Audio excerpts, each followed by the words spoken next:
Bonsoir, bonsoir, bonjour. C'est Congo News 24. Bande Konanga, comme toujours avant de commencer notre émission, nous disons merci à Dieu. Nous disons merci à nos chers abonnés et téléspectateurs qui nous suivent partout dans le monde et en RDC. Bande Konanga, soyez les bienvenus. À la une, et Yindi Bandeko.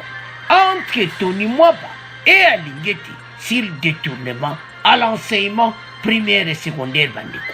Alors, tous à la connecter, tout vous développons ensemble. Deuxième point Bandeko Nanga. Une délégation de l'ONU à la Syrie pour l'élection 2023. Et puis, on va parler de Fayoulou et Katumbi sur l'élection. Bandeko et Zassomo, parce que Makele les acquis à trop, alors Kadima, alors Iteboyaka. Alors, Bandeko Nanga Basana Sini, tout vous développons en émission na biso. Troisième point chez téléspectateurs. Et Yindeligétu à Bandeko. Les sanctions des USA ne sont pas levées. Bandeko ba sanctions etikali. Aucun avantage financier, insistent les États-Unis. Bandeko boko yoka. Les centres, bakoloba Bandeko. Ete azongisi biloko. Azongisi ba document. Sanctions etikali. Ezaya kuyinda, eziyinda. Alors, Bandeko nanga tokomi na premier point na biso. Et Yindi Bandeko entre Tony Mwaba et Alingeti pour le détournement au enseignement primaire et secondaire. Bandeko point oyo na réseaux sociaux partout batu baza koloba makelele partout. Alors nani azana raison? Bandeko na émission yo toko débattre ngo parce que selon l'enseignement primaire et secondaire, le bézan acharnement. Toko tiela bino exe boko yoka. Alingete pi boko yoka. Oyo enseignement primaire balobi et secondaire bongo toko analyser ensemble. Parce que moto ezakopela. Le ministère de l'enseignement primaire, secondaire et technique, ISPST, rejette les accusations de détournement de 400 000 $ américains porté contre lui par l'inspection générale des finances. Le démenti est contenu dans un communiqué de la cellule de communication de ce ministère, parvenu ce dimanche. Passant on a radio Kapi, lobi ke biso, to yibi mbongoti, to pesi ba preuve. Bandeko, tango bogoyoka ba preuve ango, to avance kaka. Pour tous les deux côtés, balobi so yoki lito ya koto yoka pe lito ya koto. Pour eza ya koyinda l'émission. Près de 400 000 $ américains mis à la disposition du ministère de l'enseignement primaire, secondaire et technique pour l'organisation du tournoi interscolaire n'ont pas été justifiés. C'est ce que dénonce l'inspecteur général des finances, Gilles Alingeti. Il parle précisément des traficotages de factures dans la location de bus Transco et de l'impression de t-shirts destinés pour les tournois. Bandeko citation wa ezamobulu. Alingeta lobi apesaki na ministre sport, na ministre ya enseignement 400. Akena sport akudi makamu nyonso ok. Ayene pa Tony Mwaba Mawatu. Bandeko, nazo comprendre enseignement primaire et secondaire. Na yebiti, nandenge to yeba lingeti. Aya kaka na micro, aloba ke bato yo, ba surfacturation et salami, ba lembongo et tout ça. Na yebiti, binope bandeko. Parce que pour le moment, les réseaux sociaux pèsent à Koningara. Tout le monde en parle. Tout le monde même en plateau. Pour tout le monde discuter ensemble. Puis tout le monde bibali. Kuna va lever acharnement. Koto Alingeta a expliqué point par point. La question qu'on se pose. Enseignement primaire, ce que c'est acharnement. Mais bien, on peut expliquer bien. bango bayeba lui kako eza acharnement. Oh, alingete alobi point par point. Bino pe bokende point par point à l'encontre ya lingete bon laksa peuple a besoin bandi komboka ndeni nuyo. Tozaka koloba, tozaka kotia ba bruit, on en pas donc tozokende wapi. Oyoki yeba lobi yo pe yakana ba preuve. Ba congolais ba koyoka oyo bozolo bati parce que tellement que ministère enseignement primaire et secondaire banda Willy Bakonga ezakaka ministère ba problème. On dirait bazana moi problème moko kuna libabe moya ko benda bala donc nazo comprendre ti. Bazaka kotomboka mais bozo tomboka ti wapi. Bokoki lelo koloba oh voilà mais boyana ba preuve c'est ça oyo bato bazana besoin nango. Avançons. Il parle précisément des traficotages de factures, de location de bus Transco et l'impression de t-shirts destinés à ces tournois. C'est-à-dire, na Transco va le biquer $120,000. Alingete Alingamakamakolobate, il a écrit au Transco. Transco a répondu que bisu ezaikaka $16,000. C'est à ce zamobulu bandeko. Donc, nazawa, nazo comprendre, parce qu'il faut aller au milieu du village. Est-ce que Alingete a raison ou bien Tony moi bazana raison? Bota la problème de motepili. Bato a Transco balupesi lettre que $16,000.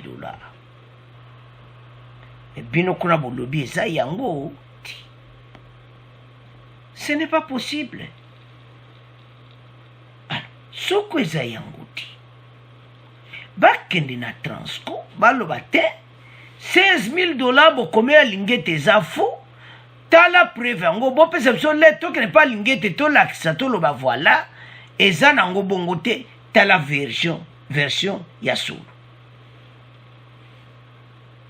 Moi na ndenge naza kotala point oyo nazo moi lokola enseignement primaire et secondaire bazana baza pena raison te. Pourquoi je dis ça? Parce que ministre à sport pas les mêmes montants. Pourquoi qu'on a problème? Moutunion soit yebi à l'ingété. Tobo ite moutunion soit à 100%. À cause à peine à berrer. Mais nazo comprendre. Sono tala bande comme susu. Bande ko bazako koma. Na makambo yo so tali. Mais ministre y enseignement primaire et secondaire n'a rien montré comme des preuves. Bolinga lingeta sala nini. Ceux qui vont passer à lingete boye c'est ba preuve nini bo pesa kiye avant même bon lo ba keza acharnement. Non, situation est grave. Alors, toyoka bango mibale, toyoka lingete et puis ba ko pesa message ya Transco toyeba. Ndendo quoi analyser les cambos parce que la situation et so comme appela mon boulot yo kaka donc et yindi na ndenga mukiti. Alors toyoka bango mibale maloba na bango bongo to analyser ensemble nada za na faute. Madame, Messieurs, bonjour. Près de $400,000 américains mal justifiés sont mis à la disposition du ministère de l'Enseignement primaire, secondaire et technique EPST pour l'organisation du tournoi interscolaire. C'est ce que dénonce l'inspecteur général des finances dans une vidéo qui circule sur la toile. Jules Alingete parle de traficotage des factures dans la location des bus Transco et de l'impression des t-shirts destinés pour ce tournoi. Jules Alingete dans cet extrait choisi par Paul Matendo Mayamba. Il y a eu près de $400,000 qui ont été remis au ministère des Sports et Loisirs et près de $400,000 encore remis au ministère de l'enseignement primaire et secondaire. S'agissant du ministère des Sports tous les fonds mis à sa disposition ont été justifiés. Mais il y a des petits soucis avec les fonds qui ont été mis à la disposition du ministère de l'Enseignement. Les inspecteurs ont découvert qu'il y a des fonds qui ont été justifiés sous prétexte d'avoir loué les bus Transco. La justification donne 120 000 $ payés à Transco. Quand on a écrit à Transco, Transco répondra qu'elle n'a reçu que 16 000 $. Donc il y a eu traficotage de la facture remise par Transco. Il en est de même d'un fournisseur auprès de qui ils sont allés imprimer des tricots pour que les élèves puissent mettre afin d'aller au stade pour les finales. Là aussi, le fournisseur a décrié le comportement des agents du ministère de l'EPST qui ont multiplié la facture par 10. En réaction aux propos de l'inspecteur général des finances, le cabinet du ministre de l'EPST parle d'un acharnement contre Tony Mwaba. Dans un communiqué parvenu à Radio Kapi hier, la cellule de communication précise que s'agissant de la location des bus Transco, 60 000 $ étaient débloqués et non 120 000 au sujet de l'impression des t-shirts, y compris des képis, badges, bâches. Le montant alloué était de 62 000 $ et non 82 000 $ comme le souligne l'IGF. Alors, bande konanga tolandi biso nyonso. Toyoki alingete, toyoki message ya Tony Mwaba ya enseignement primaire et secondaire et technique. Sikoyo, nani azana raison? Soki totala, enseignement primaire et secondaire na comité na bango, na communiqué au bapesi, balobi que c'est un acharnement contre Tony Mwaba. Ce que c'est acharnement dit. Mais boy loba ba près bino mo lobi kaka acharnement yoka lingeta ke détail point par point. Balobi o eza 120 000 ti. Coûte eza 82 000 $. Mais bo kende na Transco boye la batu papier makambozo loba. Bande konde to lobawa alingeta satine dossier na justice. Donc makelo lo nyonso eza koya, c'est parce que bayebi likamo. Est-ce que vraiment alingete kande to yebi aya kaka bambeli kaka bango likamo? Soki tota likamo bandeko. Non. Situation eza mobulu. Pourquoi tout solo babongo? Parce que makambo oyo et obalubakake ça chauffe. Alingeta a dit que ceci. Les inspecteurs ont découvert qu'il y a des fonds qui ont été justifiés sous le prétexte d'avoir loué les bus Transco. Vous savez, qu'il y a des fonds qui ont été justifiés sous prétexte que la loi qui va bis. Voilà un problème. À des problèmes, la justification donne 120 000 $ payés à Transco. Oh, bango va payer à l'ingéte. Mais bango va coûter à 82 000. Donc, déjà, il y a un changement de parole, il y a un problème dans le côté enseignement primaire et secondaire. Quand on écrit à Transco, celle-ci répondra qu'il n'a reçu que 16 000 $. Donc, il y a eu traficotage de la facture remise par Transco. Il y a eu de même pour un fournisseur auprès de qui ils sont allés imprimer les tricots pour que les élèves puissent mettre en fin d'aller au stade pour la finale. Là aussi, le fournisseur a décrié le comportement des agents du ministère de l'enseignement primaire et secondaire qui ont multiplié la facture par 10. Et pas bakene ko sala ba tricot à bana. Po bakene na finale na stade. Boyo kabande konangai. Tozala na katikati toza ni pour ni contre. Ba tricot wana bakena yango et pas usine oyo basala ka ba tricot.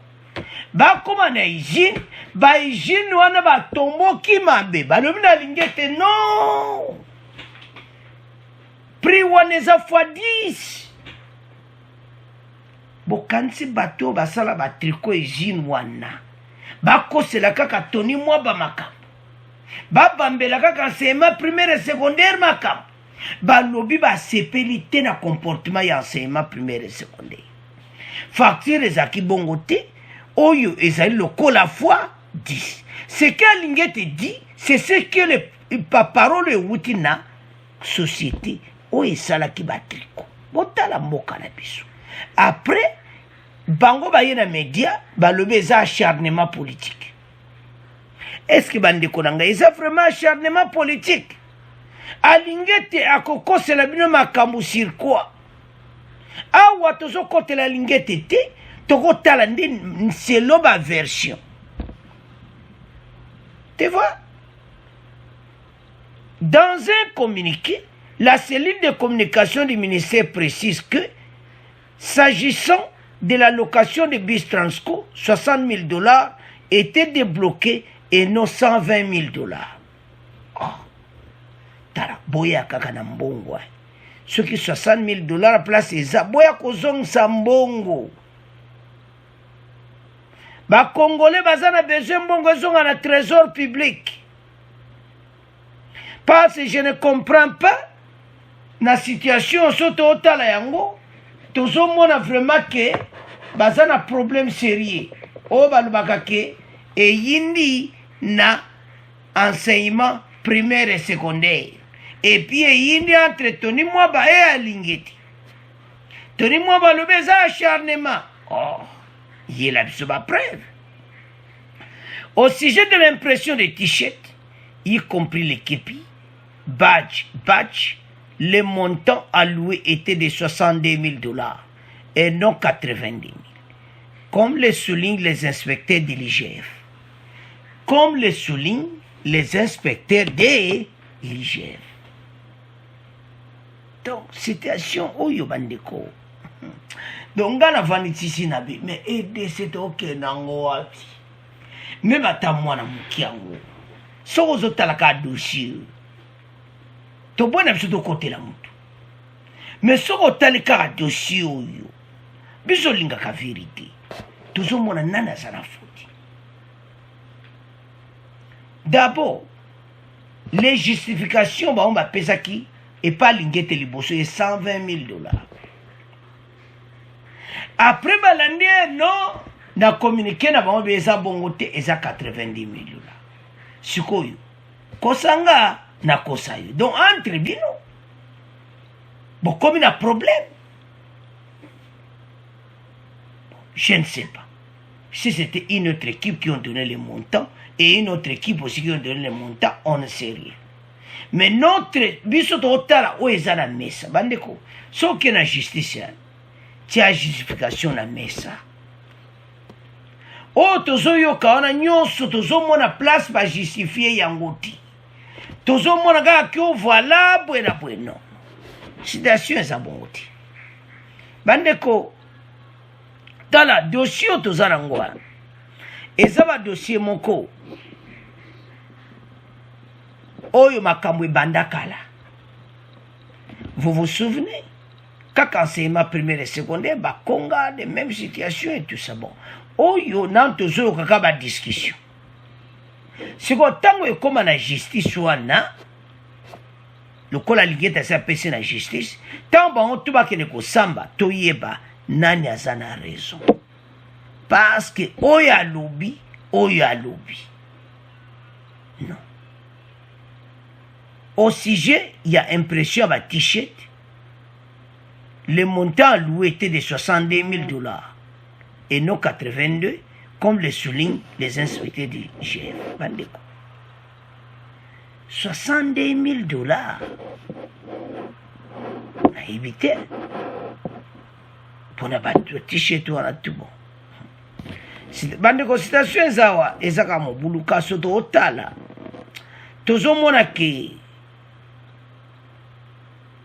mbongo pene bungi. Ba changement malobeza tellement ya tout. Changement de oyo ka lobi bo après ba lobi bo eza trop. Je ne suis pas sûr que Alingete akoya na média na presse akosela ministère ya enseignement nayebi te bandeko peut-être so na erreur bolimbisa nazokotela lingete te mais so na otala situation nazomona kaka ke situation problème eza mingi na enseignement alingi tazoloba oyo azwi na maboko sikoyo toosenga boye mpona likambo esila soki bayibi na mbongo te bamema mpo dossier eza justice bamema bapreuve nyonso balobi na batelefone parce bakoverifie parce que déjà na transco epesi malamu te oyo version ya linge te bongo après toanalyse yango tozozela basuite parce que c'est important que mboko edc mayuya oifo esila tokokontinue boye te alors totiki premier point na bino tokomokee na deuxième point. Alors bandeko na nga tokomi na deuxième point na biso une délégation de l'ONU à la CENI élection 2023 edc bandeko na ngai boyoka oyo balobi awa bango bazwaki message ete baya mais avant ça parlons de Fayulu Katumbi avant metoke na arrivé à Batu. Fayulu Katumbi basalaki ba démarche na bango Katumbi a lobbying ba américain boyibe mission wana tout osalaka Katumbi ba lobby américain azo deal na bango kapona makambo élection ete na EDC bazolinga ba tricher élection alo batia pression sur Fachi pour l'élection et les kamalam na États-Unis na kuna Fayulu akene na ONU a saisir ONU pour la loi électorale biso tutoye makambo yo nyonso bango bazana besoin d'élection à la crédible. Alors maintenant la pression est tellement trop si je comprends bien Denis Kadima a évité bon boya na bino bango basengi bye boya à la demande de la commission électorale. Une mission des Nations Unies est arrivée ce week-end à Kinshasa à la demande de la commission nationale électorale indépendante. Il s'agit de la délégation de la division d'assistance électorale de l'ONU à New York, aux États-Unis, qui est venue de New York pour évaluer et examiner les modalités d'appui éventuel des Nations Unies pour la bonne tenue des élections à venir en RDC. Délégation baye, il y a ONU, baye bakutana na Kadima. Alors, pourquoi baye? C'est-à-dire il y a quelque chose oyo bazaye koyoka balobing ya bango mibale parce que ils ont saisi l'ONU bango mibale. Boye so bo reconnaître be mission wana que Katumbi a saisi l'ONU yepe ba ONU balobi no makambo ele kabi ba ke ba contacter Nations Unies. Babi na EDC bazo tripoter élection et tout ça. Pour la élection il y a Denis Kadima. Siko bomoni ONU ba yeti. Siko soko ONU ba kuti na bango problème ti. Osomona mboka na biso nde to otambola. Donc toko préféré to mema makanko funda libanda. Parce que soki Kadima lobi ke boya parce que bande ko bayi à la demande de Kadima ke boya. Trop si je comprends bien, trop c'est trop. Parce que na be mission les gars to ebisa bino ke Katumbi azolobi ba américain tout ça pour l'élection. Fayulu pe pour na be élection. Donc bami bali basaki na menace ya be élection kaka 2023. Ma quel est le lernios? Makamba est kuna. Boko tia pression pe na unité. Makambo bazobo mande ko na biso. Mais au biso to moni pression eza oyo. Alors Kadima lobite moete allez a bengsi ba ombaya. Soto comprendre. Parce que Nicolo et le kaki na en tout cas mounyo sa yo kaki donc kako oni makambo élection awa eo commission électorale indépendante commission oyo eza inclusivité tozomona bato ya FCC wana ezala inclusivité comment je ne comprends plus rien bandeko mboka na biso tozala ba problème sérieux faut to arranger ba situation. L'équipe onusienne va commencer à évaluer l'environnement politique, sécuritaire et électoral à RDC. Elle va également chercher à comprendre les cadres juridiques et institutionnels réagissant au processus électoral. Alors, Toyoka Oni, bon, on continue mission. Dans l'actualité aussi, l'arrivée ce week-end à Kinshasa d'une mission des Nations Unies sur demande de la CENI, la délégation de la division de l'assistance électorale des Nations Unies est venue de New York pour évaluer et examiner les modalités d'un appui éventuel de l'ONU pour la bonne tenue des élections à venir. Pierrot Elamenji nous en dit plus. Il faudra définir certains préalables pour que la mission atteigne parfaitement ses objectifs. Voilà pourquoi l'équipe onusienne va commencer par évaluer l'environnement politique, sécuritaire et électoral en RDC, comprendre le cadre juridique et institutionnel régissant le processus électoral. Une fois ces diagnostics établis, les capacités et les besoins des différents acteurs électoraux seront ainsi mieux connus et l'assistance onusienne mieux définie. Pour ce faire, 2 réunions seront organisées avec un large éventail d'interlocuteurs des forces vives en RDC. C'est notamment un échantillon d'acteurs électoraux issus du système des Nations Unies, des autorités gouvernementales et électorales, des partis politiques, mais aussi les médias, la société civile ainsi que les missions diplomatiques accréditées. Alors, bandeko nanga tolandi biso nyonso. Parce que situation oyo bandeko ONU baye sur place. Alors batali bongo bako meka ko évaluer situation soko oni akomi koya biso moko makelele eza ya tro bandeko nanga eza somo ke mboko yo tozokende nango wapi situation vraiment bandeko o balobaka eyindi oyo kaka esangi koti mobulu. Alors, l'équipe onusienne va commencer par évaluer l'environnement politique, sécuritaire et électoral à RDC. Il va chercher à comprendre les cadres juridiques institutionnels réagissant au processus électoral.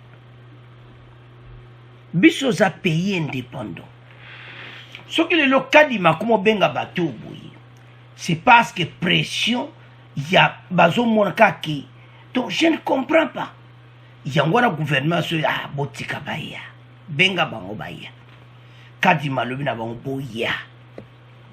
Une fois diagnostic établi, les capacités et les besoins des différents acteurs électoraux seront ainsi mieux connus. Et l'assistance onusien pourra alors être mieux défini. Bango va payer sa assistance na bango. Après kotala makamotu. Mais oyo nyonso zo laksa ki mboka na biso tozana ba problème. Makamu mususu tozo kipete kaka ye élection. Tozo comprendre les soucis à Katumbi. Tozo comprendre les soucis à Martin Fayulu. Et te basa nini babima. Mais soki totali bandeko eza situation moko oyo bandeko na ngai bakoki kaka tomemaka makambo kofundaka libanda koloba to libanda tokanisaki voilà tobebisa lokumu afaci ou bien boye na boye non bato wana bayokaki makele nyonso. Alors ndenge baza wana bayoki déjà na interview oyo Néhémie akutosala wana si arrangement na bango coalition na bango na Martin Fayulu que voilà l'élection wana bolandaki na TV5 que l'élection na biso est crédible, tout ça. On n'a même pas fait des élections. Tobani koloba ke kozala crédible. Tobani koloba oyo wana. Eza mawa. Martin Fayulu Katumbi, boluka boye DP mboka. Bolo makambo est important iti à est. To qui répète diète na point est. Monusco na makambo y élection ba yembango. Koluka ko vérifier que mais oya est. Ba s'il sabiso pe makambo wana.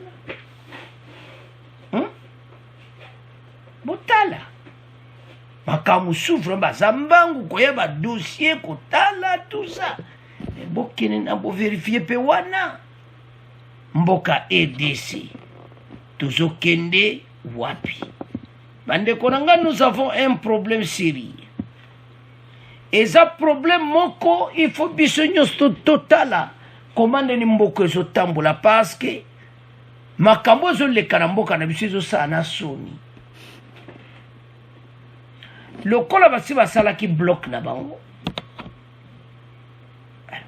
Ba commencer la 2023. Ba lare kuuta so bloc avec Kabila, ba Kabila na lara kotia pour na 2023. Donc c'est là Katumbi aibika que non, yé pena makamune bozala bien en 2023 Fayulu perdu kotoyo biso pe tozana coalition na Kabila et tout ça. Et ça ba bande ko sidi boye ba ke bakambi oyo makamu tu basala kalibanda bayokaka. So tali version ya bango ils étaient invités toyebi yango kadima le boya. Mais ce que tali ba version on comprendre déjà avant baya basi ba contacta ki bango. Et puis ba loba ki yango polele na ba conférence de presse Fayulu akenoni alobeza no consensus Katumbi alobe ndenge moko donc makamuka ezebele. Alors ezo senga tozonga biso nyonso place mon poto avancer mboka. Naboy mawatu oni silisa guerre à l'est ko yaka pona be élection kaka élection pe oni ataboye eloni boko sala boko diriger siko seni wana eza mawatu foti na bino te oni biso na biso tozo bomana pour kana be élection 2023 mutra mutazana besoin à poste eza mawatu botala mboka na biso. Mais ba mo ni ba ta me bateau baza boyo qualité baza vraiment na boyo qualité parce que nde baza wana ba okutana na bango osomona bango ba ko accuser kaka accusation kaka to yebisa bino mbamba na be mission tango so ko accuser le chef de l'état bozo de ko accuser pays lobby le président Tshisekedi va quitter poste wana un président muso ko kota bozo tiande pays mawatu. Alors bande koranga to tiki point oyo yaoni et puis ba déclaration ba Fayulu tout ba sala ki libanda tala ba solution nango tala ba réponse nango. Alors c'est à ce point to tiki deuxième point to kena troisième point. Alors bande koranga troisième point o ba lobaka monte pili bande ko les USA bande ko ba maintenir ba sanction. Donc yaya maele sili dans Jetler le boko na litama azo ebeloni ya kosala te boko yoka tokotiela bino le centre ba yena ndenga mukete le centre balobi voilà parce que Joe Biden atindaki Brand Nelson a aidé Brand Nelson a aidé bango. En tout cas, impossible. La négociation est à mon boulot pour le moment pour la danger clair. À cause de la transaction en dollars, te donc il y a quand c'est n'enga yokana EDC, ma kambouissili. Gouvernement n'a pas fait pas qui m'a eu fait lobby avant de publier yango. Il faut bango baye. Bango baye, ba maintenir sanction. Mais toujours qu'il n'a point à malem. Beaucoup yoka le centre. Dan Gentler ne doit bénéficier aucun avantage financier, insistent les USA. Donc les USA maintiennent les sanctions contre Dan Jettler. Bokoyoka les centuries, bandeko, o balobagake, motepeli. Donc, situation na ndenge komi, do bango mawatru. Na yebite so bakosala nini, parce que, bandeko azaki na ba difficulté, ya kansaki nde bayoka na EDC. Makambo nyonso ba Américain bakotika, Américain batindi mutu. Bo comprendre que sous-secrétaire à trésor américain et pas ouais makamyo sa finance mon trésorerie na bango penezali na edeso tête à tête na fatio fatiwa ba dossier bo signé yango apesi bilo nyonso apesi ko wana Brand Nelson atuni fati tout apesi bon ça va mais sanction etikali ay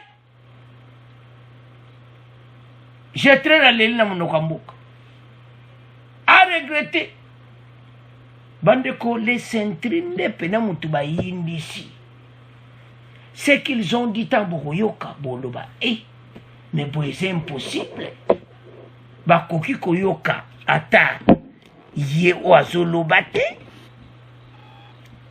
Les USA maintiennent les sanctions. Donc, ndenga zawana, mayele na ye esili. Azoye bate, eloko ni na koko sala. Bande konanga, tala. Situation oyo, basali bambongo, donc, bango, ba contrat basiaki na Kabila. Ezeka na avantage ya Dan Jettler. Ba avantage na bango biso tozo crever. Ba milliards de dollars ezo circuler ba américain bazo tala ba transaction ba biti. Tukotika EDC boite. Alors, sikoyo lokola tukotika EDC boite ale bango nyonso bakitinaki. Les centrales, lui, les sous-secrétaires, ça qui est clair. Avançons. La RDC a récupéré définitivement ses titres, licence et permis minier et pétrolier auprès du groupe Ventura, de Dan Jettler. L'ensemble ayant une valeur de 2 milliards de dollars. Makamunyonso a pesi. Brand Nelson, sous-secrétaire du département américain du Trésor, chargé du terrorisme et du renseignement financier, est à Kinshasa. Il a échangé avec les autorités congolaises ainsi qu'avec les acteurs de la société civile. Akeko Koutana, na représentant, il y a ONG, il y a le Congo n'est pas à vendre, il y a les centres, Obozomona, Floribert, Anzulunu, il y a Koloba. Alobi ke eza lokola muta spolié après ya kozong solo mikanda na yo. Combien a détruit mboka na biso? Jettler azo futa oyo nyonso ya salaki ba congolais. Yenda zani fa dédommager biso kutu ba kolandela na justice. Bande kwa komi na problème sérieux. Pourquoi c'était important de rencontrer Brand Nelson? Wana bandeko ya les centres. Sous-secrétaire du département du Trésor, chargé du terrorisme et du renseignement financier. Pour les USA, Dan Jettler ne doit bénéficier aucun avantage financier, insistent les USA. Ako sala ba transaction na dollar. Sanction na ye etikali. Asimbi mutu. Toyebisa kibino. Que makambo yo tozomona Brand Nelson ou a trésor américain zoya na Kinshasa ata ba signé ba document bozomona se wana ministre de justice asimbi côté à Dan Jettler ba simbi azongsi ba biloko na biso tout mais ozongi signonso oui mais est-ce que ba dommage au cause za congolais nyonso a souffrir ba milliards de dollars au katsa Israël ezokota na bakonte ya bato bosie bakontra na kabila biso tozosufrir sikoyo esukeli bango mabe Danger Traire akomi na position moko azoregrete na ndenge ya mokili. Alors toyoka siko le centri bongo to continue mission na biso parce que bayindisi bandeko. Nous avons insisté sur le fait qu'il n'était pas question que M. Dan Gertler puisse bénéficier d'un quelconque avantage financier dans le cadre de cet accord, parce qu'une personne qui a spolié votre maison et qui la remet, je ne comprends pas comment vous devez dédommager cette personne sous prétexte qu'il y aurait eu des accords valables. Et puis, troisièmement, les sanctions doivent être à ce stade-ci maintenues et au besoin, en fait, si l'accord va à l'encontre très clairement des sanctions actuelles, toute personne ayant participé à renforcer des actes illégaux devra également être sanctionnée. Il faut poursuivre, mettre la pression, d'abord pour que cet accord soit rendu public. Mais le sous-secrétaire a été totalement de notre avis. Premièrement, il nous a fait savoir très clairement, contrairement à ce que nous avons lu ou entendu dans certains médias même internationaux, que les États-Unis n'ont participé à aucune discussion, aucune négociation, n'ont été impliqués nullement dans ce processus. Élément important. Deuxièmement, il a appuyé à 100% notre position sur le fait que M. Dan Gertler ne peut en aucun cas bénéficier d'un avantage financier. Le gouvernement peut récupérer les actifs, mais il n'est pas question. Et il a insisté sur le fait que s'il y a des avantages financiers au bénéfice de M. Dan Gertler, que eux, en tant qu'États-Unis, finalement, ne retireront pas les sanctions. Ça a été très clairement dit. Et puis, deuxièmement, toute personne qui violera, qui aura participé à la violation de ces sanctions, subirait également les conséquences liées à la politique de sanctions américaine. Alors, bandeko tolandi biso nyonso a M. Floribert Azulunu, oaza représentant les Centri, ONG américaine à Kinshasa. Yaza représentant na bango na kin, bakutanaki na sous-secrétaire Bran Nelson du département américain du trésor chargé du terrorisme. Parce que bango bakene kokutane na détermination. Balobi quel que soit l'accord signé na gouvernement na biso, eza lokola mutu a spolié et puis aïe et pas après. Donc c'est la même chose. Mutu a sali o mabe, a détruit tout na mboka na biso.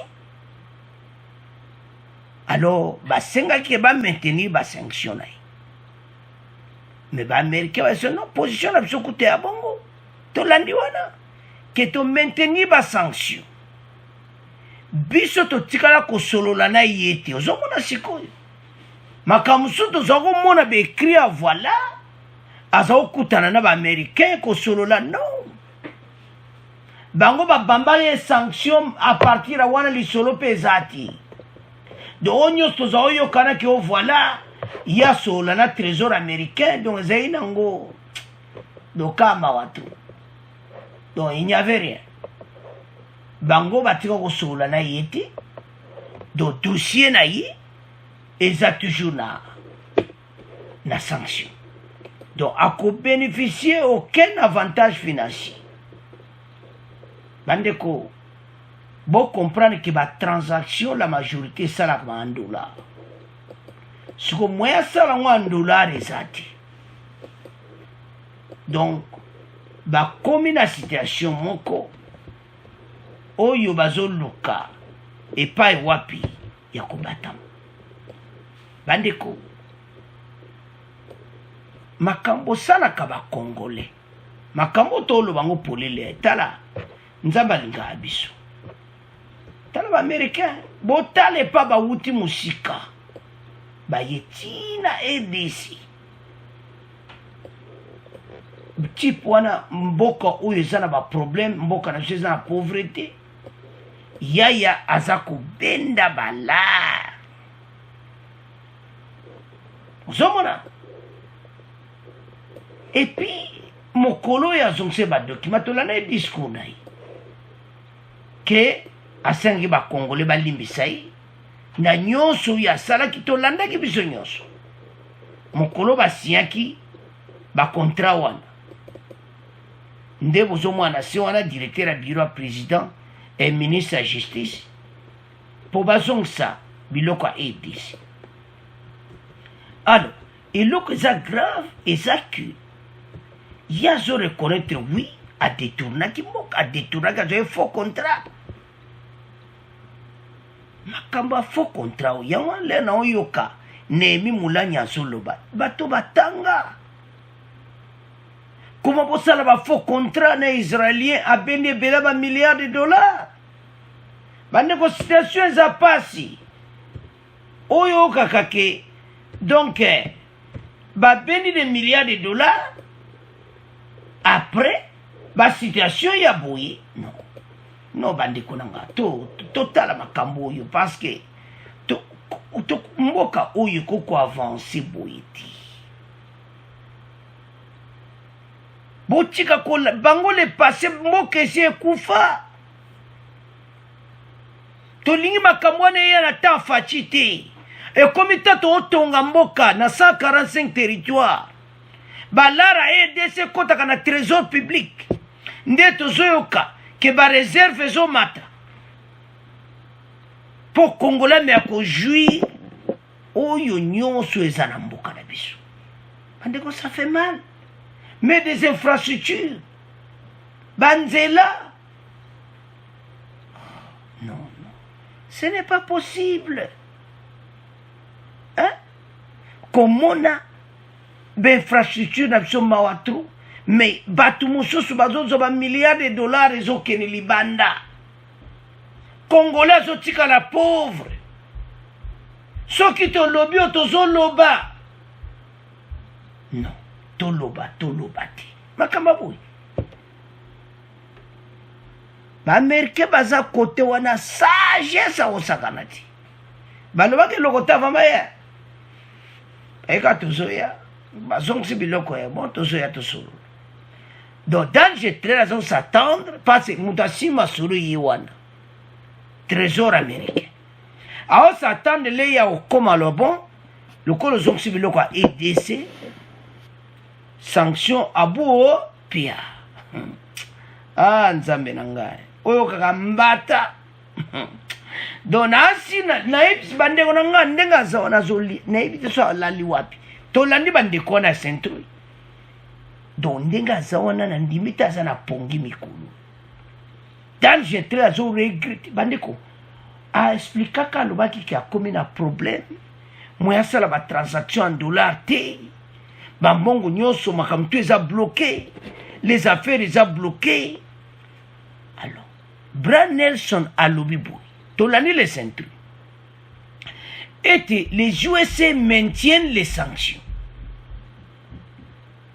et puis quiconque ezala gouvernement EDC ezala nana kokoopere na Dan Gentile akoyoka makambo na ye moto akofacilite Dan Gentile babusiness na EDC akozala na problème sérieux ya batransaction pour l'état congolais balobi aluka asala babulo na ye me akozala ondeni mon place akomi na problème azongisi tous les dossiers makambo na biso nyonso na valeur ya 2 milliards de dollars oyo ezalaki na maboko na ye maintenant ye moyen asala business malamu eza te do bakompanie kokufa sanction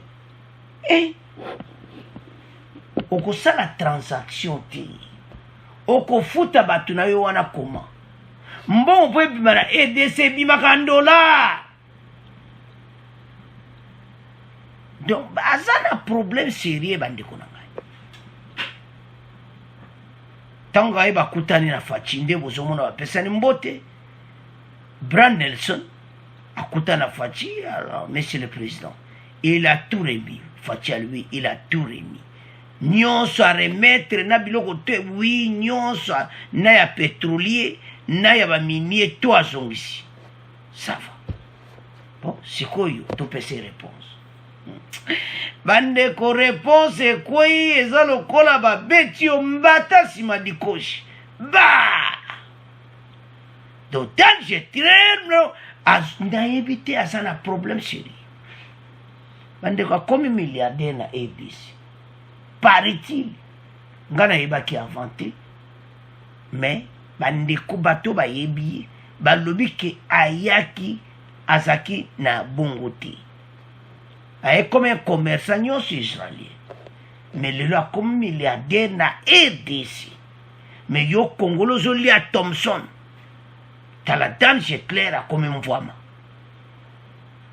ndeko na nga moko so nakimbaniseke soki wapi soki nakwea Sud Kivu soki nakwea Nord Kivu bazosouffrir mais awa bamilliard de dollars ezobima ezokende bimisango lisuti balobi babanke nyonso ya RDC oyo akomeka kofacilite batransaction na ye okoyoka biloko na yo biso bato tolobi te le centri a tout dévoilé bango bakende kosolola na ye bakutani face à face bayebisi voilà dossier oyo eza boye donc mayele esili bango bandeko nde baza wana place bavandi balobi pena ke kope kufi mais kufa te koma bakongole basouffrir mingi bakokontinue kosouffrir boye te ekomi ta oyo fati barécupere biloko tout et puis atikala na sanction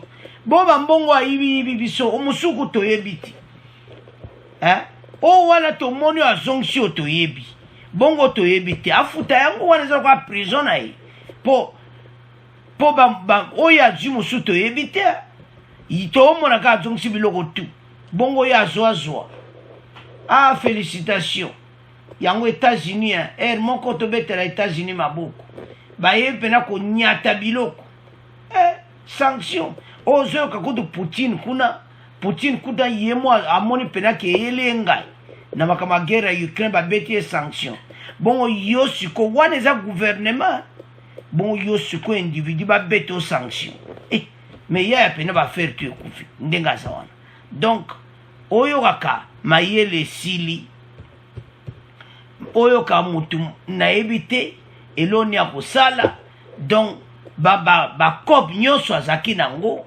azoyeba te ndenge ya komema yango na RDC bandeko trop c'est trop bakongolais baza na besoin te mboka na bango e avance mboka na ko avance ezosenga bandeko na ngai basituation oyo ezala résolu parce que mboka badétruire na ndenga moke te soki otali bakongolais bazosouffrir baovivre ba $1 po alia mais bato mosusu bazovivre na bamilliard de dollars alors bandeko na nga botala bakambo mpe ekomi c'est à ce point tokomi clôturer mission na biso bo abonner massivement bo partager au revoir à la prochaine.